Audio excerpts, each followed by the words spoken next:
Very very welcome to all साथियों। Exam fighter number one पे आप सभी का हार्दिक स्वागत है। बात करेंगे जेपीएससी यानी झारखंड पब्लिक सर्विस कमीशन से असिस्टेंट प्रोफेसर वैकेंसी के रिगार्डिंग महत्वपूर्ण सुनवाई हुई झारखंड हाईकोर्ट रांची में। तो हाईकोर्ट के डिसीजन के रिगार्डिंग बात करेंगे, हाईकोर्ट ने क्या निर्णय दिया है और इसका क्या प्रभाव पड़ेगा, और जो निर्णय दिया है और जो याचिकाएं दायर की गई थी पुरानी भर्ती को लेकर भी थी और नई वैकेंसी को लेकर भी थी। तो दोनों ही मुद्दों पर सुनवाई हुई है और दोनों ही मुद्दों पर एक ही दिन में निर्णय आया है, इसलिए दोनों के बारे में बात करेंगे। और लास्ट में बस यही कहेंगे, सत्यमेव जयते। जी हाँ, सत्य की ही जीत हुई, सत्य की जीत हुई। और भाग्य मनाइए कि हमारे देश में संविधान बना है और संविधान ने संविधान की रक्षा के लिए, संविधान के संरक्षण के लिए सुप्रीम कोर्ट और हाई कोर्ट का निर्माण किया है, जो कि हमारे संविधान का रक्षक है और वही हमारे अधिकारों का भी रक्षक है। जी हाँ, आज अगर ये हाई कोर्ट नहीं रहता, ये सुप्रीम कोर्ट नहीं रहता, तो न जाने क्या से क्या व्यवस्थाएं देश में, जैसे जिसकी लाठी उसकी भैंस वाली व्यवस्था के तहत चलती। ठीक है, तो अब वो व्यवस्था नहीं है। अगर एक व्यक्ति सही है और वो अगर ठान ले, तो बड़ी बड़ी सरकारों को कह सकते हैं कि उसकी नींव हिलाने का मद्दा लोगों में आ गया है। और ऐसा ही उदाहरण आपको झारखंड हाईकोर्ट में भी देखने को मिला है।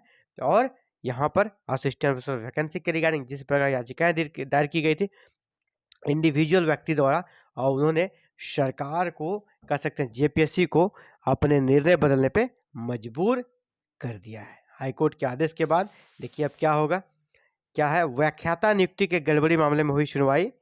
ये पुरानी वाली वैकेंसी की बात करेंगे, पुरानी वाली, उसके बाद नई वाली की बात करेंगे। सूबे के 7 विश्वविद्यालयों को प्रतिवादी बनाया गया। जेपीएससी और विश्वविद्यालयों से हाईकोर्ट ने किया जवाब तलब। ठीक है, जवाब तलब किया। ये कौन सी भर्ती है? पुरानी 2008 वाली, जहाँ पे करप्शन के आरोप लगे हैं, भ्रष्टाचार के आरोप लगे हैं। और यहाँ पर कितने असिस्टेंट प्रोफेसर? तो यहाँ पर इनका कहना है कि 68 असिस्टेंट प्रोफेसर ऐसे हैं जो योग्यता नहीं रखते हैं, फिर भी आज वो असिस्टेंट प्रोफेसर हैं, अपने फिर भी अपने पैसे के दम पर। तो वो अगर हटा लिए जाए तो जो वेटिंग लिस्ट में रह गए उनका सिलेक्शन हो सकता है, याचिकाकर्ता ने ये डिमांड की थी। तो देखिए पूरे इस न्यूज़ को अच्छे से पढ़ते हैं और ये भविष्य के लिए भी एक माइलस्टोन बनेगा। आगे इस प्रकार की जो भी यहाँ पर घटनाएं होगी उसके पहले लोगों को सोचना पड़ेगा, है ना। झारखंड हाईकोर्ट ने व्याख्या नियुक्ति के गड़बड़ी मामले में जेपीएससी और विश्वविद्यालयों से जवाब मांगा। Justice doctor SN. पाठक की अदालत ने पूछा, सीबीआई ने जिन 68 लोगों के खिलाफ जांच पूरी कर चार्जशीट दाखिल कर दी है, क्या वे अभी नौकरी कर रहे हैं? सीबीआई ने इन्हें दोषी पाया है और इन्हें हटाने का भी कह सकते हैं कि पूरी तरह प्रबंध हो गया, लेकिन उसे हटाया नहीं गया है। तो वही पूछा गया है, क्या वे अभी भी नौकरी कर रहे हैं? अदालत ने पूछा है। अदालत ने पूछा कितने व्याख्याता अभी नौकरी में है और कितने सेवानिवृत्त हुए। और मामले की अगली सुनवाई 2 अप्रैल को होनी है। यानी सरकार को 2 अप्रैल को जवाब देना होगा कि 68 को जब दोषी पाया गया, इसमें से कितने लोग सेवानिवृत्त हो गए हैं और कितने अभी कार्य कर रहे हैं, और कार्य कर रहे हैं तो क्यों कर रहे हैं, आपकी मंशा क्या है ना। इसी मुद्दे पर कैसे सरकार एक तरह से घिरी है और सरकार को जवाब देना पड़ेगा। और आगे इसमें देखते हैं, उनकी ओर से कहा गया व्याख्याता नियुक्ति मामले में जब सीबीआई ने जेपीएससी के अधिकारियों सहित 68 व्याख्याता के खिलाफ चार्जशीट दाखिल कर दी, तो उन्हें पद पर बने रहने का अधिकार नहीं है। उन्हें पद पर बने रहने का अधिकार नहीं है। अगर दागियों को हटाया जाता है, याचिकाकर्ता कहना है, अगर दागियों को हटाया जाता है तो उनकी नियुक्ति हो सकती है। इस पर जेपीएससी ने कहा कि उनकी ओर से सिर्फ नियुक्ति की अनुशंसा की गई थी, इसलिए अभी स्थिति के बारे में बताना मुश्किल है। राज्य सरकार ने कहा इस मामले में विश्वविद्यालय की ओर से सही जानकारी दी जा सकती है। राज्य सरकार ने विश्वविद्यालयों पे थोप दिया। अब वहाँ पे कौन कार्य कर रहे हैं और कौन कार्य नहीं कर रहे हैं, हमको डाटा चाहिए, विश्वविद्यालयों से लेंगे तो लेंगे और ये डाटा देंगे। लेकिन एक व्यक्ति इंडिविजुअल ने याचिका दायर की और कह सकते हैं आज इतने सालों के बाद, कह सकते हैं 16 सालों के बाद इस पर न्याय मिलने की उम्मीद है। और ये जो 68 असिस्टेंट प्रोफेसर हैं ये पद पर हैं, जबकि इनकी कह सकते हैं सीबीआई ने इनका पूरी तरह इनकी कॉपी को निकाल कर, इनका मेरिट लिस्ट को निकाल कर और इनको इनकी गलतियां, इनका जो कह सकते हैं जो इनके साथ जिस प्रकार का इन्होंने अब कांड किया है, जिस प्रकार जो एपीआई स्कोर को बढ़ाकर बढ़ा चढ़ाकर या जो डिग्री उनके पास नहीं थी वो डिग्री को भी दिखाकर जिस प्रकार असिस्टेंट प्रोफेसर बनने का काम किया है, उन सभी का निर्णय अभी 2 अप्रैल को फिर से होना है। अब और एक नए मामले को देखते हैं। अब ये देखिए क्या है, असिस्टेंट प्रोफेसर के पद पर प्रार्थी की ओर से 4 सप्ताह में नियुक्ति का दिया निर्देश। असिस्टेंट प्रोफेसर के पद पर प्रार्थी यानी याचिकाकर्ता को 4 सप्ताह में नियुक्ति का दिया निर्देश।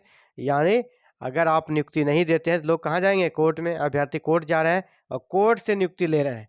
यानी संविधान ने इतनी ताकत दी है लोगों में कि जेपीएससी से बड़ी संस्था जो कि उन्हें किसी कारण से अगर निकाल देती है नियुक्ति प्रक्रिया से, तो वो कोर्ट के माध्यम से फिर से घुस सकती है नियुक्ति प्रक्रिया में, और नियुक्ति प्रक्रिया में घुस ही नहीं सकती है, नियुक्ति भी ले सकती है। यहाँ देखिए नियुक्ति भी प्राप्त कर लिया, नियुक्ति का निर्देश दे दिया उसे। क्यों? ये बात कर रहे हैं हम लोग backlog vacancy, JPSC backlog vacancy जो प्रेजेंट में चल रही है, दो बैकलॉग वैकेंसी 5/2018 के रिगार्डिंग। यहाँ पे एक विषय है नागपुरी, इसी के रिगार्डिंग हम लोग बात करेंगे। चलिए पूरी डिटेल में इसको पहले देख लेते हैं। झारखंड हाईकोर्ट के जस्टिस राजेश कुमार ने असिस्टेंट प्रोफेसर पद के लिए अनुसूचित जनजाति यानी एसटी उम्मीदवार के एक मामले में महत्वपूर्ण फैसला सुनाया। प्रार्थी को 4 सप्ताह में असिस्टेंट प्रोफेसर के पद पर नियुक्ति करने का आदेश दे दिया है ना। जेपीएससी की दलील थी कि प्रार्थी ने जब अपना परीक्षा फॉर्म भरा था उस दौरान जेपीएससी के वेबसाइट का स्टेटस फेल हो गया था, जिससे उसकी फीस का पैसा जेपीएससी के अकाउंट में नहीं आया था। इस कारण उन्हें पहले इंटरव्यू में नहीं बुलाया गया था और उनकी नियुक्ति नहीं हो सकी। लेकिन बाद में वो कोर्ट चले गए थे और कोर्ट ने उसको इंटरव्यू में शामिल करने का आदेश दे दिया था। इंटरव्यू में जेपीएससी ने नहीं बुलाया, लेकिन वो कोर्ट के आदेश से इंटरव्यू में शामिल हो गए। सबसे बड़ी बात देखिए कि आपने इंटरव्यू नहीं बुलाया, उसको कॉन्फिडेंस था हम शामिल हो सकते हैं, तो कोर्ट चले गए, कोर्ट ने उसको इंटरव्यू में शामिल करने का आदेश दिया। इंटरव्यू में शामिल भी हो गए और इंटरव्यू में अच्छा स्कोर किया, है ना, उससे अच्छा स्कोर भी दिया गया, उसका एपीआई भी अच्छा था। टोटल 85 में से उनका 72.10 एपीआई बन रहा था, यानी उनके सिलेक्शन के होने के चांस बहुत ही ज़्यादा थे, प्रबल थे। इस पर कोर्ट ने कहा चूंकि प्रार्थी हाईकोर्ट के आदेश के आलोक में इंटरव्यू दे चुका है, अब यहाँ पर हाईकोर्ट ने क्या कहा कि जिस प्रकार हाईकोर्ट ने आदेश दिया और जो प्रार्थी है, जो याचिका करता है, वो इंटरव्यू दे चुका है, वह उस परीक्षा में अधिकतम नंबर वाला भी रहा है, अधिकतम सबसे ज़्यादा नंबर वाला भी रहा है। कई परीक्षाओं में एसटी के अभ्यर्थियों के लिए परीक्षा फीस भी नहीं ली जाती है। जानकारी हो कि जुलाई 2018 में जेपीएससी ने नागपुरी भाषा के लिए एसटी उम्मीदवार के लिए बैकलॉग वैकेंसी के तथा असिस्टेंट प्रोफेसर के 4 पदों के लिए विज्ञापन संख्या 5/2018 निकाला था। उसके बाद दस्तावेजों की स्क्रूटनी में प्रार्थी को 85 में से 72.10 मार्क्स दिया गया था, लेकिन उसको इसलिए नियुक्ति प्रक्रिया में शामिल नहीं किया गया था कि उसने पेमेंट नहीं किया है। लेकिन उनका कहना था कि पेमेंट हमने किया था, लेकिन उसी समय जो कह सकते जेपीएससी की साइट फेल होने के कारण उनका पैसा नहीं जमा हुआ जेपीएससी के अकाउंट में, तो कोर्ट ने इंटरव्यू में शामिल होने का निर्देश दिया था। और यहाँ पर देखिए ये आपको यहाँ पर कोर्ट ने इंटरव्यू में शामिल होने का निर्देश दिया था। पूरा डिटेल्स को देख लेते हैं। कोर्ट ने प्रार्थी को यानी याचिकाकर्ता को इंटरव्यू में शामिल करने का निर्देश जेपीएससी को दिया था। साथ ही कहा था इसका रिजल्ट इस याचिका के अंतिम आदेश से प्रभावित होगा। इसके बाद प्रार्थी की इंटरव्यू में शामिल कराया गया था, इंटरव्यू में इसको शामिल किया गया था। जेपीएससी ने 23 दिसंबर 2021 को रिजल्ट जारी किया था, लेकिन कोर्ट के आदेश के आलोक में एक पद पर, ये वाला जो पद था इनका, जो याचिकाकर्ता जो थे उनके रिजल्ट को रोक दिया था। बाद में कोर्ट ने प्रार्थी का रिजल्ट मंगाया। जेपीएससी ने सीलबंद रूप से प्रार्थी का मार्क्स कोर्ट के समक्ष प्रस्तुत किया था, जिसमें कोर्ट को पता चला प्रार्थी उस परीक्षा में सबसे अधिकतम नंबर लाने वाला अभ्यर्थी है। तकनीकी गड़बड़ी के कारण फीस जेपीएससी खाते में नहीं पहुंच पाया था।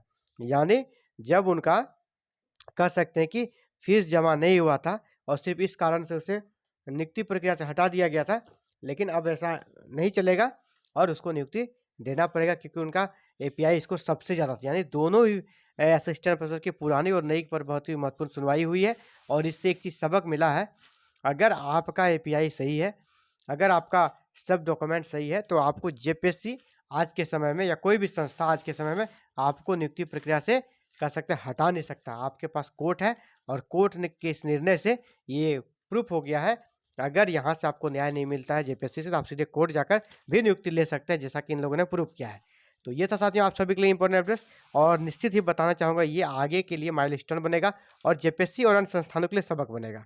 तो thank you very much for watching this video और connecting with exam fighter mode.